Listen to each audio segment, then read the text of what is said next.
ನಮಸ್ತೆ. ಇಂದು ಅಂಗಳದಲ್ಲಿ ಬಿಟ್ಟಂತಹ ನಿತ್ಯ ಪುಷ್ಪ, ಸದಾಪುಷ್ಪ ಅಂತ ಕರೀತಾರೆ. ಈ ಮಧ್ಯದಲ್ಲಿ ಇಟ್ಟಿರೋದನ್ನು ಅದರ ದಳವನ್ನು ತೆಗೆದು ಇಟ್ಟಿದ್ದೇನೆ.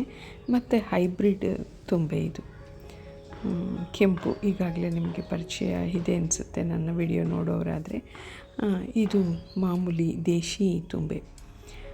ಹೂಗಳನ್ನು ಹೇಗೆಲ್ಲ ಅಲಂಕಾರ ಮಾಡ್ಬೋದು ಅಂತ ನನಗೆ ನಿಜ ಯಾವುದೇ ಸಿದ್ಧತೆ ಇಲ್ಲದೆ ಇದೇ ರೀತಿಯ ರಂಗವಲ್ಲಿ ನಾನು ತಯಾರಿ ಮಾಡ್ತೀನಿ, ಪುಷ್ಪಾಲಂಕಾರ ಮಾಡ್ತೀನಿ ಅಂತ ಖಂಡಿತ ಆಲೋಚನೆ ಮಾಡದೆ ಸಿದ್ಧಗೊಂಡಂತಹ ಪುಷ್ಪ ರಂಗೋಲಿ ಇದಾಗಿತ್ತು. ಅಚ್ಚ ಬಿಳಿ ಬಣ್ಣದ ತುಂಬೆ ನಿಜಕ್ಕೂ ಅದರ ಹೂವನ್ನು ಹಿಡಿದಿಟ್ಟು ಪುಷ್ಪಾಲಂಕಾರ ಮಾಡೋದು ತುಂಬ ತಾಳ್ಮೆಯ, ಹೆಚ್ಚು ಸಹನೆಯನ್ನು ಬೇಡುವಂಥದ್ದು. ಆದರೂ ಬಿಡಿಸಿದಂಥ ಹೂವನ್ನು, ಒಂದಷ್ಟು ಹೂವನ್ನು ಯಾಕೆ ಪ್ರಯತ್ನ ಪಡಬಾರ್ದು ಅಂಥೇಳಿ ನಾನು ಪ್ರಯತ್ನಪಟ್ಟೆ. ನನ್ನ ಪ್ರಯತ್ನಕ್ಕೆ ಖಂಡಿತ ಯಶಸ್ಸು ಸಿಕ್ತು ಅಂತ ಅನ್ಕೋತೇನೆ. ಅಂತಿಮವಾಗಿ ಒಂದು ಸುಂದರವಾದ ರಂಗವಲ್ಲಿ ಸಿದ್ಧ ಆಯಿತು. ಇದರ ಜೊತೆಗೆ ನಾನು ಗುಲಾಬಿ ಕೂಡ ತಂದಿದ್ದೆ. ಆ ಗುಲಾಬಿಗಳನ್ನು ತುಂಬೆಯ ಕಡೆ ಭಾಗಕ್ಕೆ ಇಡುವ ಮೂಲಕ ಅದಕ್ಕೊಂದು ಸುಂದರವಾದ ಚಿತ್ತಾರವಾದ ರಂಗವಲ್ಲಿ ಸಿದ್ಧ ಆಯಿತು. ನೋಡಲಿಕ್ಕೆ ಒಂದು ರೀತಿ ತುಂಬ ಖುಷಿಯನ್ನು ಕೊಟ್ಟಂತಹ ರಂಗವಲ್ಲಿ. ನೋಡ್ತಾ ಒಂದೊಂದು ಆಯಾಮವನ್ನು ಅದು ಪೂರ್ತಿಗೊಂಡ ನಂತರ ಹೌದಲ್ವ, ಚೆಂದ ಇದೆ. ಈ ಹೂವಿನ ಕಾಂಬಿನೇಷನ್ನು ಹಸಿರ ಬಾಳೆಯ ಎಲೆಯೊಂದಿಗೆ ಅದೆಷ್ಟು ಸೊಬಗನ್ನು ತಂದುಕೊಡುತ್ತೆ ಅನ್ನೋದನ್ನು ನಾನು ಖಂಡಿತ ಖುಷಿಯಾಗಿ ಸಂಭ್ರಮಿಸಿದೆ. ಇದಿಷ್ಟೇ ಮಾಡಿ ಅಂತಿಮ ಮಾಡೋಣ ಅಂತ ಅಂದ್ಕೊಂಡೆ. ಆದರೆ ತುಂಬ ಗ್ಯಾಪ್ ಇತ್ತಲ್ಲ, ಅದಕ್ಕೆ ಮತ್ತೆ ತುಂಬೆಯ ಮತ್ತೊಂದು ಅಲಂಕಾರವನ್ನು ಯಾಕೆ ಆದರೆ ಕ್ರಾಸಾಗಿ ಮಾಡ್ಬೋದಿತ್ತೇನೋ. ಈಗ ನೋಡಿದರೆ ನಾನು ಹೂ ಬಿಟ್ಟು ನಂತರ ನೋಡಿದರೆ ಹಾಗೆ ಅನ್ನಿಸ್ತಾ ಇದೆ. ಕ್ರಾಸಾಗಿ ಮಾಡಿದರೆ ಅದೊಂದು ರೀತಿಯ ವಿಭಿನ್ನವಾದ ರಂಗವಲ್ಲಿ ತಯಾರಾಗ್ತಿತ್ತೇನೋ ಗೊತ್ತಿಲ್ಲ.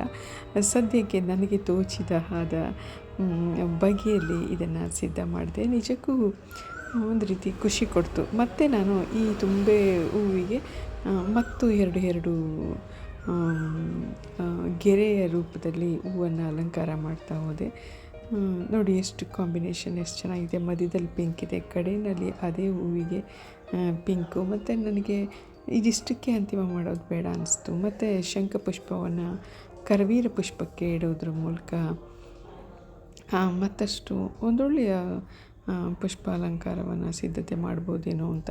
ಅಂದರೆ ನನ್ನಲ್ಲಿ ಇದ್ದಂತಹ ಹೂಗಳನ್ನು ಬಳಸ್ಕೊಂಡು ಹೇಗೆಲ್ಲ ಅಂದರೆ ಈಗ ಜೀವನ ಹೇಗೆಲ್ಲ ಮಾಡ್ತೀವಿ ಅಂದರೆ ಬಡತನ ಅಂತೇಳಿ ಕುಗ್ಗದೆ, ಸಿರಿತನ ಬಂದಾಗ ಹಿಗ್ಗದೆ ಬದುಕನ್ನು ಸಾಮರಸ್ಯದಿಂದ ಕೊಂಡೊಯ್ಯುವಂಥ ಸಂದರ್ಭವನ್ನು ಈ ಒಂದು ರಂಗವಲ್ಲಿ ನನ್ನ ಕಣ್ಮುಂದೆ ತಂದುಕೊಡ್ತು.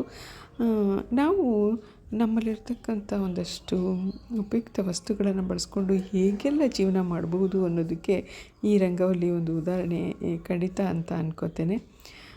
ನಿಜಕ್ಕೂ ಅದರಲ್ಲೇ ಸಂಭ್ರಮ ಪಡುವಂಥದ್ದು. ಈಗ ಇರೋದ್ರಲ್ಲೇ ಸಂಭ್ರಮ ಪಡುವಂಥ ಆ ಸಂದರ್ಭವನ್ನು ಈ ರಂಗವಲ್ಲಿ ನನಗೆ ತಂದುಕೊಡ್ತು. ಅಂದರೆ ಪ್ರತಿ ಒಂದು ಕೆಲಸ ಮಾಡ್ತಾ ಇದ್ದಾಗಲೂ ನಮಗೆ ಒಂದು ಅದರ ಹಿಂದಿನ ಒಂದು ಗೂಢಾರ್ಥ ಆ ಸಂದರ್ಭದಲ್ಲಿ ಗಮನಕ್ಕೆ ಬರ್ತಾ ಇರುತ್ತೆ. ನಾವೇನೋ ಒಂದು ಮಾಡ್ತಾ ಇರ್ತೀವಿ, ಅದ್ರ ಹಿಂದೆ ಇನ್ನೇನೋ ಒಂದು ಸಂದೇಶವನ್ನು ನಮಗೆ ಪ್ರಕೃತಿ ಆಗಲಿ ಒಂದು ಕೆಲಸವೇ ಹಾಗೆ ಮಾಡಬೇಕು, ಅದು ಧರ್ಮ ಕೂಡ, ಮಾನವ ಧರ್ಮ. ಸುಮ್ಮನೆ ಏನೋ ಊಟ ಮಾಡ್ತೀವಿ ಅದಲ್ಲ. ಅದರಾಚೆಗೂ ವಿಭಿನ್ನವಾದ ಚಿಂತನೆಯನ್ನು ಮೈಗೂಡಿಸ್ಕೊಂಡು ನಾವು ಖಂಡಿತ ಬದುಕನ್ನು ಸುಂದರಗೊಳಿಸ್ಕೊಳ್ಬೋದು ಅನ್ನೋದಕ್ಕೆ ಈ ರಂಗವಲ್ಲಿ ನಿಜಕ್ಕೂ ನನಗೊಂದು ಪಾಠವನ್ನೇ ಕಲಿಸ್ತು ಅನ್ನಿಸ್ತು. ನನಗೆ ಪ್ರತಿ ಸಾರಿ ಕೂಡ ಆ ಅನುಭವ ಆಗುತ್ತೆ. ಆದರೆ ಈ ಸಾರಿ ನಾನು ಅದನ್ನೆಲ್ಲ ಕೂಡ ನಿಮ್ಮೊಂದಿಗೆ ಹಂಚ್ಕೋಬೇಕು ಅನ್ನಿಸ್ತು. ನೋಡಿ ಎಷ್ಟು ನಾವು ಅಂದ್ಕೊಂಡೇ ಇರೋದಿಲ್ಲ. ಬಡತನ ಇದೆ, ಕಷ್ಟ ಅಂತ ಯಾಕೆ ಅಂದ್ಕೋಬೇಕು? ಆ ಬಡತನದಲ್ಲೇ ಸಿರಿವಂತಿಕೆ ಬೇಡ, ಒಂದು ಖುಷಿಯ ಸಂದರ್ಭ. ಬಡವರಿಗೆ ಒಂಥರ ಖುಷಿ, ಶ್ರೀಮಂತರಿಗೆ ಒಂಥರ ಖುಷಿ. ಹಾಗಾಗಿ ಇದ್ದುದರಲ್ಲಿ ಈ ಖುಷಿ ಪಡುವಂತಹ ಸಂದರ್ಭವನ್ನು ನನಗೆ ಪಡಬೇಕು ಅನ್ನೋದನ್ನು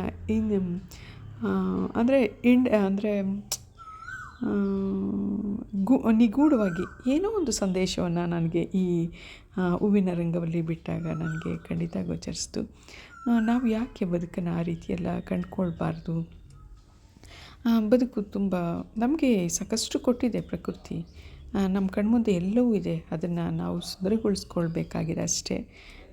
ಅದನ್ನು ಬಿಟ್ಟು ಅಯ್ಯೋ ನನಗೇನೂ ಇಲ್ಲ, ನನ್ನ ಕೈಲಿ ಏನೂ ಆಗಲ್ಲ ಅಂತ ಕೈಕಟ್ಟಿ ಕೂರದೆ ಒಂದಷ್ಟು ಕ್ರಿಯಾಶೀಲರಾಗಿ ನಮ್ಮನ್ನು ನಾವು ತೊಡಗಿಸ್ಕೊಂಡಾಗ ಖಂಡಿತ ಒಂದು ಸುಂದರವಾದ ಬದುಕು ಮತ್ತು ಸಾರ್ಥಕವಾದ ಬದುಕು ಆಗುತ್ತೆ ಅಂತ ನಾನಾದರೂ ಭಾವಿಸ್ತೇನೆ.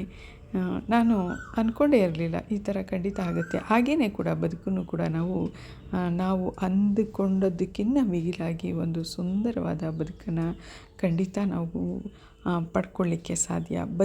ಜೀವನದಲ್ಲಿ ಏನೂ ಇಲ್ಲ ಅಂಥೇಳಿ ಕೊರಗಿ ಅಯ್ಯೋ ನನ್ನ ಕೈಲಾಗಲ್ಲ, ಬದುಕೋಕ್ಕಾಗಲ್ಲ, ನಾನು ಅಂತಿಮವಾಗಿ ನನ್ನ ಪಯಣವನ್ನು ಮುಗಿಸ್ಬಿಡ್ಬೇಕು ಅನ್ನೋ ಸಂದರ್ಭದಲ್ಲಿ ಸಾಕಷ್ಟು ಜನ ತೊಳಲಾಡ್ತಿರ್ತಾರೆ. ಆ ಸಂದರ್ಭವನ್ನು ಈ ಒಂದು ರಂಗವಲ್ಲಿ ನನಗೆ ಪಾಠವಾಗಿ ಕಲಿಸ್ತು. ಯಾವುದನ್ನು ಕೂಡ ನಾವು ಕಷ್ಟ ಅಂತ ಅಂದ್ಕೊಳ್ದೇನೆ ಇಷ್ಟಪಟ್ಟು ಆ ಬದುಕನ್ನು ನಾವು ಸಾಗಿಸಿದಾಗ ನಿಜಕ್ಕೂ ಒಂದು ಸುಂದರವಾದ ಒಂದು ಚಿತ್ರಣ, ನಾವು ಬದುಕಿದ್ವಿ, ಒಂದು ಒಳ್ಳೆಯ ಬದುಕನ್ನು ನಾವು ಬದುಕಿದ್ವಿ ಅನ್ನೋದಕ್ಕೆ ಸಾರ್ಥಕ ಆಗುತ್ತೆ ಅನ್ನೋದಕ್ಕೆ ನನಗೆ ಈ ರಂಗವಲ್ಲಿ ಒಂದು ಉದಾಹರಣೆ ಆಯಿತು. ನೋಡಿ ಇದು ಎಷ್ಟು ಚಂದದ ರಂಗವಲ್ಲಿ. ಹೀಗೆ ನಮ್ಮ ಬದುಕು ಕೂಡ ಆಗುತ್ತೆ ಅಂತ ಅನ್ಕೋತೇನೆ. ಇದಾಗಿತ್ತು ಇಂದಿನ ವಿಶೇಷ. ಮತ್ತಷ್ಟು ಉತ್ತಮ ಮಾಹಿತಿಯ ಹೊತ್ತು ತರುವೆ ನಿಮಗಾಗಿ